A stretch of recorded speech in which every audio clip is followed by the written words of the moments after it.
Hey everybody, we're back here live on Midas Letter. Today our guest is Carlos Vicens. He is the Chief Financial Officer of Lithium Corp.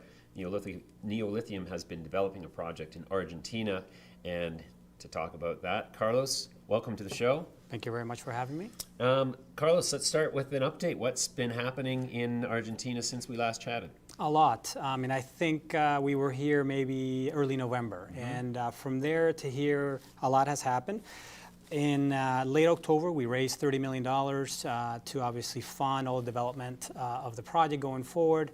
After that, we did a seismic on the property. We were already drilling by the time we came here, but we didn't have any results. We had excellent results in terms of drilling. It continued to demonstrate the grade and the chemistry of the project. However, with the seismic, we found out that the basement of our sediments go down to almost 600 meters. But by that time, we were already drilling, so we had to essentially bring in other drilling company that had the capability of going deeper, which is what we've been doing. And we recently found a deep aquifer at around 500 meters, which is extremely positive, at higher grades and the same chemistry. Oh, so you've tested it already? We had some tests, and we have put some press releases out. So that's on the drilling front and the geologic front. Also on the processing side, we've demonstrated that we have been able to concentrate our brine to 3.8%, and that is without any reagents.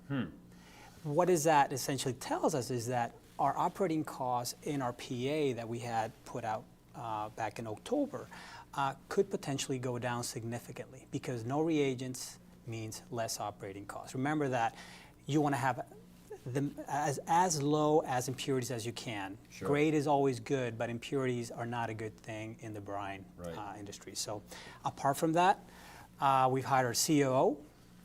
In January, we brought in 4 engineers and PhDs. Now we have a total of almost 12 engineers and PhDs on the technical front. We are by far the most technically savvy lithium developer out there in the market. Right. And socially, we now have tax stability for the next 30 years. Wow. So that was brought forth by the government. So the taxes cannot change for us over the next 30 years. We also have a MOU, which is a memorandum of understanding with the city of Fiambala, to essentially have a location for a processing plant. Wow. So things are moving in all fronts. Sure. On the financial side, on the social aspects, on the geological side, on the processing side, and also on the people front, which is important. Okay, so how soon is it till you start actually producing commercial quantities of lithium then?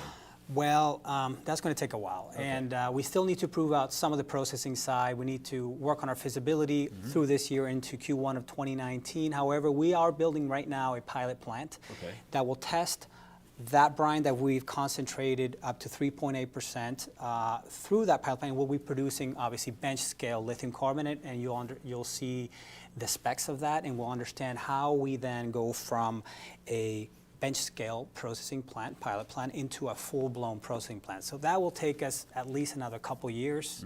So we, hopefully, will be in production in 2021. But obviously, there's things that we need to work on before that. Oh, that's great.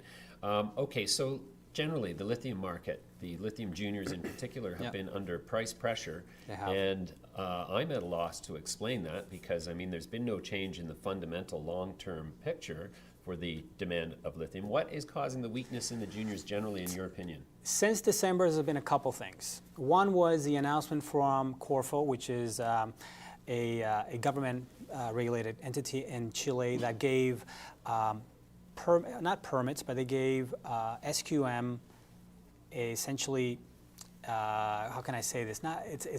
They could go ahead to apply for permits for more production in the Salar de Atacama. That was the first kind of news out there. What does that mean? Or what people understood that means is that, well, there's going to be more supply in the market, hence there could be an oversupply.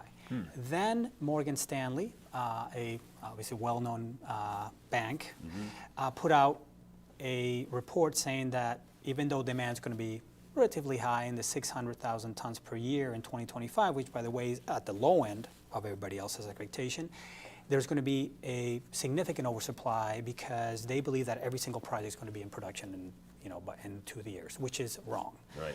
In my own view. Not all projects are going to be producing at full capacity if they're going to be producing. So that's obviously an overstatement to that effect. And they also believe that once that oversupply comes to market, the price is going to crash. But what they don't tend to understand is that when the price crashes, the high-cost producers will also tend to disappear because they can't produce at a loss. Right. So that's going to be a problem. Right. And in my own view, that's not going to happen. So those two things have led people to be a little bit timid, and the risk-taking is not there. Some of the investors have stayed kind of on the peripheral, trying to see, okay, what's going on. But every single day you see a new OEM or a new battery manufacturer saying, we're increasing our investment, we're growing, we're going to build more cars, we're putting billions and billions of dollars into the market. So something is not communicating correctly here. Sure. So it's a buying opportunity for investors interested in the space, I would say. I'm not going to make you say that, but yeah. So that's great. Yes. Okay, Carlos, we're going to leave it there for now. That was a great update. We're really looking forward to your success in the space because I think it's going to drive a lot of other success, and we'll be very happy to talk to you again in another quarter's time and see how you've progressed. Excellent. Thanks for coming in. Appreciate it.